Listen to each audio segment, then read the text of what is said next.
Eh, vous revoilà, ça fait plaisir. Dites-moi, ça vous intéresse que je vous raconte l'histoire de Garcia Hotspur, l'un des meilleurs chasseurs de démons? Bon, avant d'arriver à cette finalité, on doit faire un petit tour par son passé quand il était jeune.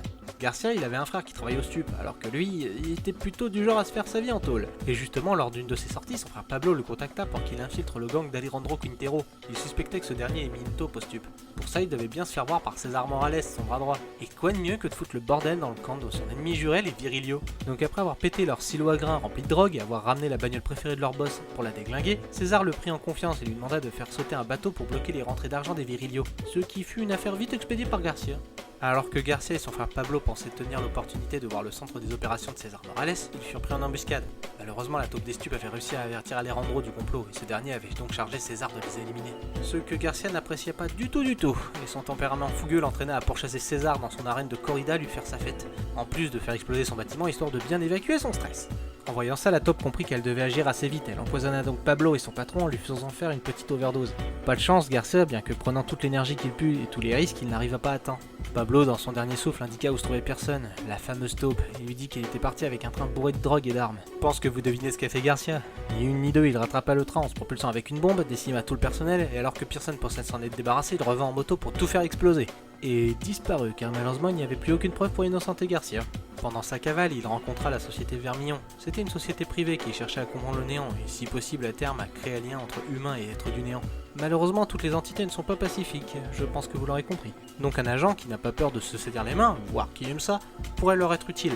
Puis il profitait d'une certaine protection, d'une nouvelle identité et tout le tintouin. Plusieurs années passèrent, Garcia nettoyait les rues de ses immondices. Il avait même trouvé un partenaire, Johnson, un artefact vivant, et était même tombé amoureux de Paula, une rescapée d'une secte que Garcia avait dû éradiquer.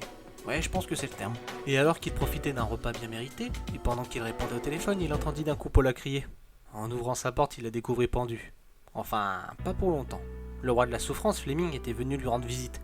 Cela faisait bien longtemps que Garcia décimait ses sbires. Fleming proposa un marché. Il laissait Paula et Garcia tranquilles s'il changeait simplement de camp et travaillait pour lui. Vous imaginez bien que c'était pas son kiff. Il lui répondit avec une balle en pleine tête. Malheureusement, ça suffit pas pour tuer un roi. Il utilisa un portail pour se rendre dans son domaine, portail que Garcia utilisa. Garcia et Johnson étaient dans le domaine de souffrance, mais c'est surtout Paula qui dégusta. Garcia put la voir se faire décapiter, éventrer, enterrer vivante, noyer. Autant vous dire que le mélange de sentiments haine, tristesse et de culpabilité, c'était un cocktail détonnant pour le mener à Fleming. Et bien qu'il l'élimina et pensait enfin revoir sa chair et tendre, cette dernière l'étrangla et le téléporta ailleurs. Garcia, ne comprenant pas cette colère, elle dut donc mettre les points sur les i. Pourquoi elle avait dû souffrir? Pourquoi au lieu de dire oui à Fleming, et donc éviter tout ça, il a fallu qu'il laisse parler son ego? Après tout, s'il l'aimait vraiment, cela aurait dû être le choix le plus simple du monde.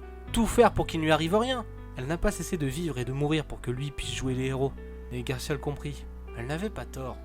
Garcia comprit également que s'il n'avait pas hérité des pouvoirs de Fleming, c'est qu'il ne l'avait pas tué. Ses craintes se confirma lorsque le domaine de souffrance commença à les engloutir.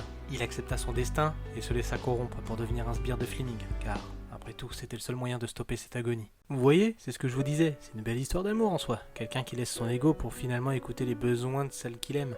Après, oui, vous comme moi aurions voulu une autre finalité, mais bon. Si tout se finissait bien, ça se saurait, hein. Ouais, votre temps est écoulé. Allez, à la revoyure.